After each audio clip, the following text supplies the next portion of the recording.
فاسألوا أهل الذكر إن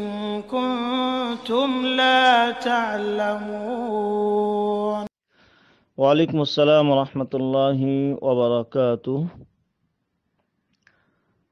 আরব আমিরাত থেকে ভাই সাইফুল ইসলামের প্রশ্নের আরেকটি অংশ, সেটা হলো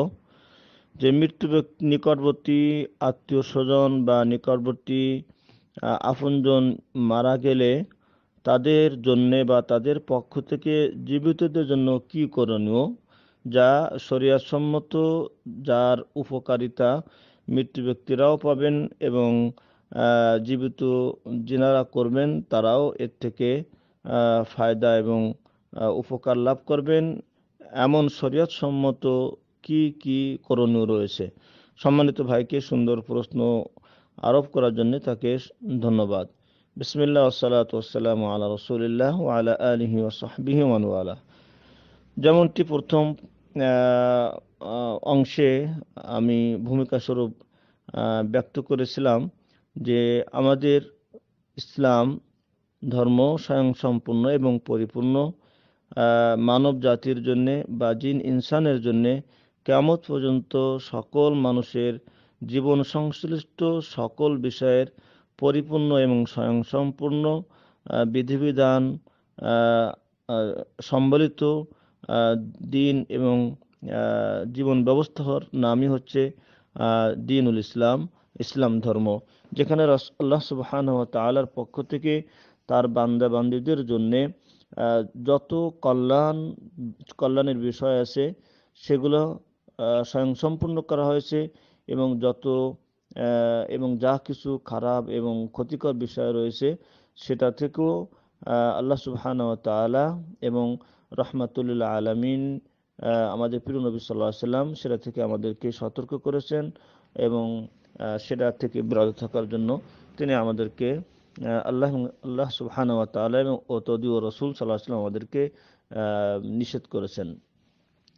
তাই সম্মানিত সকল দিনী ভাই ও বোনেরা, মৃত্যু ব্যক্তিদের পক্ষ থেকে বা তাদের রূহের মাগফিরাতের জন্যে জীবিতদের কি করণীয় রয়েছে বা কি করা শরীয়তসম্মত পদ্ধতিতে কি করা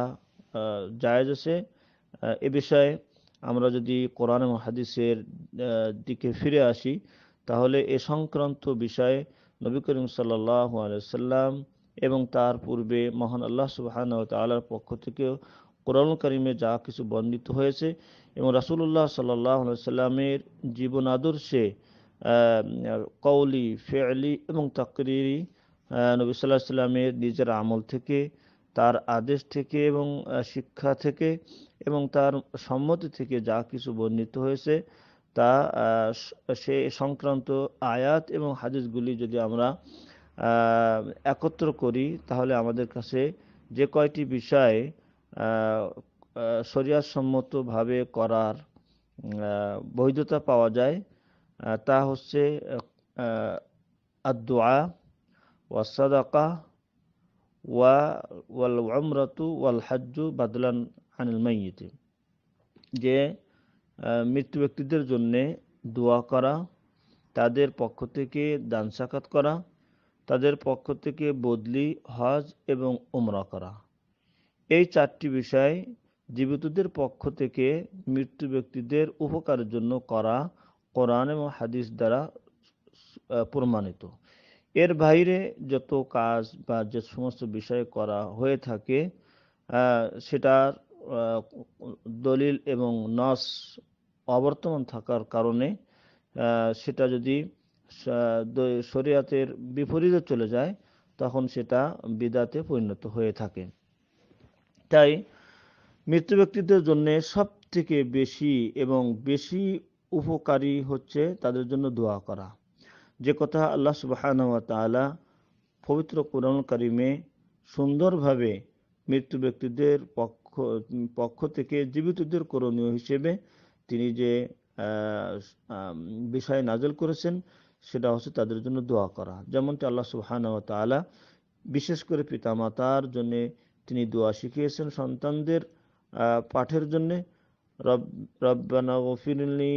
ولوالدي وللمؤمنين يوم يقوم الحساب। হে আমার হে আমাদের রব, তুমি আমাকে ক্ষমা করে দাও এবং আমার সম্মানিত পিতা মাতাকেও ক্ষমা করে দাও এবং সমস্ত মুমিনদেরকে হিসাব নিকাশের দিনে আমাদের সকলকে ক্ষমা করে দাও। তেমনিভাবে আল্লাহ সুবহানাহু ওয়া তাআলা সম্মানিত পিতামাতার জন্য আরও দোয়া শিখিয়েছেন, রব্বিরহামহুমা কামা রব্বায়ানি সগীরা। হে আমাদের রব, হে রব, হে আমার রব, তুমি আমার পিতামাতাকে অনুরূপ করুণা করো, তাদের প্রতি অনুরূপ দয়া এবং অনুকম্পা করো, যেমনটি দয়া এবং রহমতের আহ, রহমতের ব্যবহার তারা আমার ছোটবেলায়, আমার শিশু বয়সে তারা দুইজনেই মিলেই আমার প্রতি দয়া করেছিল, তার থেকেও বেশি দয়া এবং ভালোবাসা এবং সোহাগ তুমি আমার পিতামাতার জন্য তোমার পক্ষ থেকে করো। এইভাবে আল্লাহ রাব্বুল আলামিন পিতামাতার জন্য খাসভাবে শিখিয়েছেন। তেমনিভাবে সকল মুমিন মুসলমানদের জন্য আরও দোয়া শিখিয়েছেন, রব্বানা গফির লানা ওয়ালিইখওয়ানিনা আল্লাযীনা সাবাকুনা বিল ঈমান। হে আল্লাহ, তুমি আমাদেরকে ক্ষমা করে দাও এবং আমাদের ওই সমস্ত ভাইদেরকে ক্ষমা করে দাও যারা ঈমানের সহিত তোমার ডাকে সাড়া দিয়ে কবরে শায়িত হয়েছে, যারা ইন্তেকাল করেছে, আল্লাহ তুমি তাদেরকেও ক্ষমা করে দাও। অতএব মৃত্যুদের জন্য সব থেকে উপকারী কর্ম জীবিতদের পক্ষ থেকে সেটা হচ্ছে তাদের জন্য দোয়া করা, তাদের জন্য ক্ষমা এবং শান্তি কামনা করা। আর এটাই হচ্ছে মৃত্যুদের জন্য সব থেকে বেশি ফায়দামূলক এবং কল্যাণমূলক। আর এটাও আমরা সকলেই অবগত যে বান্দার জন্যে দুনিয়া ও আখেরাতে যে বিষয়টি সব থেকে বেশি প্রয়োজন, যেটা সব থেকে বেশি যে বিষয়ের প্রতি সব থেকে বেশি মুহতাজ আদম সন্তান, সেটাকে আল্লাহ রাব্বুল আলামিন দুনিয়া এবং আখেরাতের জন্য ফ্রি বা সেটাকে ফ্রি করে দিয়েছেন, সহজ করে দিয়েছেন। দুনিয়াতে বেঁচে থাকতে গেলে যে সমস্ত বিষয়গুলি না হলেই নয় একান্ত, যেমন বাতাস, অক্সিজেন, আগুন, পানি, এগুলো আল্লাহ রাব্বুল আলামিন একেবারেই ফ্রি করে দিয়েছেন। অর্থাৎ মানব জাতির জন্য দুনিয়াতেও যে জিনিসের সব থেকে বেশি প্রয়োজন, যা না হলে তাদের জীবন চলবে না, সেগুলো আল্লাহ রাব্বুল আলামিন তার আপন দয়ায় সেগুলো সহজ সাধ্য করে দিয়েছেন, সেগুলো বিনামূল্যে পাওয়ার আল্লাহ রাব্বুল আলামিন ব্যবস্থা করে দিয়েছেন। তেমনিভাবে মৃত্যুর পরেও মানুষের জন্য, মৃত্যু ব্যক্তিদের জন্য, তার বান্দাবান্দিদের মৃত্যুর পরে তারা যে বিষয়ের প্রতি সব থেকে বেশি মুহতাজ এবং মুখাপেক্ষী, সেটা হচ্ছে তাদের রোহের, তাদের জন্য ক্ষমা প্রার্থনা করা এবং তাদের জন্য শান্তি ও নিরাপত্তা কামনা করা। সেটাকে আল্লাহ রাব্বুল আলামিন ফ্রি করে দিয়েছেন, অর্থাৎ দোয়া করার মাধ্যমে তাদের জন্য ক্ষমা চাওয়া এবং তাদের শান্তি ও নিরাপত্তা কামনা করা। আর এটার জন্য কোনো অর্থ ব্যয় হয় না, বরং সন্তানেরা বা আপনজনেরা তারা যে কোনো সময় নামাজন্তে, সকালে, সন্ধ্যায়, রাত্রে, চলতে ফিরতে সর্ব অবস্থায় তারা তাদের পিতামাতার জন্য, আপন আত্মীয়ের জন্য দোয়া করবে। আর যার জন্য কোনো প্রকারের অতিরিক্ত কোনো সময়, শ্রম, অর্থ কোনো কিছুর প্রয়োজন হয় না। আলহামদুলিল্লাহ। তাই মানুষের জন্য সব থেকে বেশি যেটা প্রয়োজন, সেগুলো বেশি, সব থেকে বেশি যেটা কল্যাণ এবং উপকারী, সেটা আল্লাহ সুবহানাহু ওয়া তাআলা আপন দয়াতে সেটা সহজ করে দিয়েছেন, এবং সেটা দেওয়া এবং পাওয়া সব কিছুকে আল্লাহ রাব্বুল আলামিন সহজ সাধ্য করে দিয়েছেন। দ্বিতীয় হচ্ছে মৃত্যু ব্যক্তিদের উপকারে আসে আর দ্বিতীয় আরেকটি, সেটা হচ্ছে তাদের পক্ষ থেকে দান সাকাত করা। এটাও রাসূল সাল্লাল্লাহু আলাইহি ওয়াসাল্লামের একাধিক সহিহ হাদিসে বর্ণিত। এক সাহাবী এসে বলছেন, আল্লাহ রাসূল, আমার মা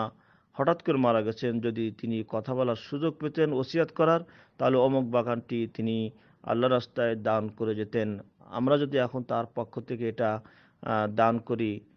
তাহলে কি তিনি এর সব তার কাছে পৌঁছবে? আল্লাহ নবী সাল্লাল্লাহু আলাইহি ওয়াসাল্লাম বললেন, নাম, হ্যাঁ, তার কাছে পৌঁছবে। এইভাবে রাসূল সাল্লাল্লাহু আলাইহি ওয়াসাল্লাম থেকে এই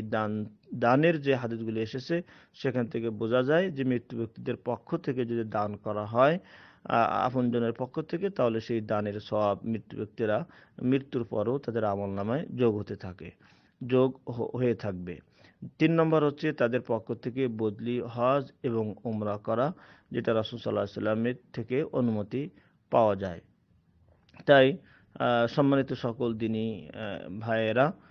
মৃত্যু ব্যক্তিদের সবথেকে বেশি যেটা প্রয়োজনীয় এবং উপকারী সেটা হচ্ছে তাদের জন্য দোয়া করা এবং আপনজনের পক্ষ থেকে সামর্থ্য থাকলে তাদের পক্ষ থেকে দান সাকাত করা এবং তাদের পক্ষ থেকে বদলি হজ এবং উমরা করা। এবং যদি মৃত্যু ব্যক্তিদের উপরে কোনো ফরজ রোজা থেকেছিল, হয়তো কাফফারার রোজা অথবা নজর মানার রোজা অথবা রমজানের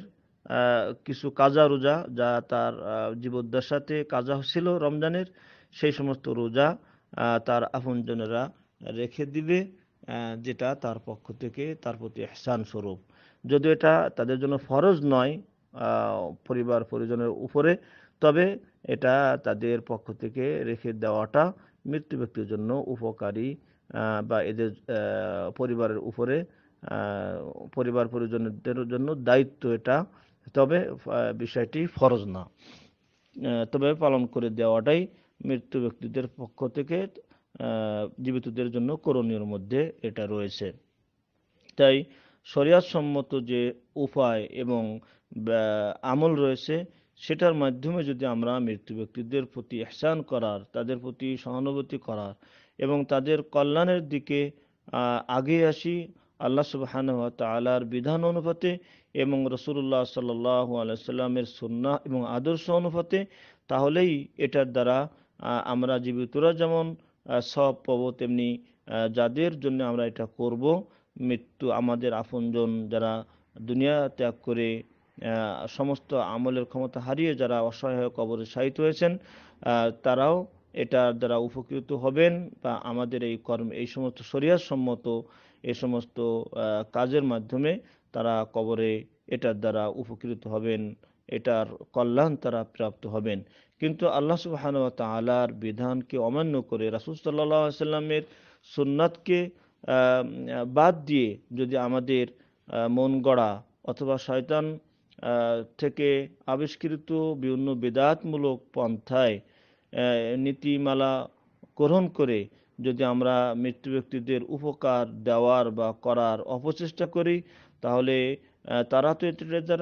এর দ্বারা উপকৃত হবেনই না, বরং যারা এই বিদআতমূলক কাজ করবে যেটা শরীয়তে জায়েজ নাই, যেমন চল্লিশা করা বা অথবা 4 দিনের দিন লোকজনকে মৃত্যুকে কেন্দ্র করে খাওয়ানো, অথবা মিলাদ মাহফিল দেওয়া, যেটা শরীয়তে দুরূদকে যেভাবে পড়তে বলা হয়েছে, যে কায়দায় যে ধরনে যে শব্দ দিয়ে তার বিপরীত ভাবে মিলাদ পড়া হয় সেটা করা, এইভাবে কুলখানি করা, যেটা শরীয়তে জায়েজ নাই বরং সুন্নাতের বিপরীত। এবং রাসূল সাল্লাল্লাহু আলাইহি সাল্লাম যে আদর্শ রেখে গেছেন জীবিতদের জন্য এবং মৃত্যুদের উপকারী কাজ হিসেবে, তার বিপরীত পথে এবং মতে যদি আমরা কোনো কিছু পৌঁছাতে চাই, তাহলে এটা যেমন আল্লাহ রাব্বুল আলামিনের কাছে অ্যাকসেপ্ট গ্রহণ হবে না, তেমনিভাবে যারা করবেন এই বিদআতমূলক কাজ, তারা এটার দ্বারা ক্ষতিগ্রস্ত হবেন, অর্থাৎ তারা গুনাহগার হবে। সওয়াবের পরিবর্তে জীবিতদের হবে গুনাহ আর মৃত্যুরা হবে এটার থেকে মাহরুম। আল্লাহ রাব্বুল আলামিন আমাদের সকলকে আল্লাহ সুবহানাহু ওয়া তাআলার সন্তুষ্টমূলক কাজ রাসূলুল্লাহ সাল্লাল্লাহু আলাইহি সাল্লামের সহিহ সুন্নাহ অনুপাতে করার মাধ্যমে আমরা যারা জীবিত আছি তাদের সকলের উপকার এবং সৎ আমলে পরিণত হয় এবং আমাদের থেকে চিরবিদায় নিয়ে অসহায় হয়ে শায়িত আপনজন মৃত্যু ব্যক্তিদেরও আমরা শরীয়ত সম্মতভাবে নেক আমলের মাধ্যমে, যেটা শরীয়ত আমাদেরকে তাদের উদ্দেশ্যে করার অনুমতি দিয়েছে, সুযোগ করে দিয়েছেন, শুধুমাত্র সেই সমস্ত পন্থায় যা কিছু বর্ণনা করা হলো ইতিপূর্বে, সেগুলোর মাধ্যমেই তাদের উপকার করার, তাদের প্রতি ইহসান করার আল্লাহ আমাদের সকলকে তৌফিক দান করুন এবং বিদআতমূলক যাবতীয় কাজ এবং বিশ্বাস থেকে আমাদেরকে আল্লাহ দূরে থাকার তৌফিক দান করুন। আমিন। হাদা ওয়া সাল্লাল্লাহু নবিয়্যিনা মুহাম্মদ ওয়া আলা আলিহি ওয়া সাহবিহি আজমাইন। আসসালামু আলাইকুম ওয়া রাহমাতুল্লাহি ওয়া বারাকাতুহু।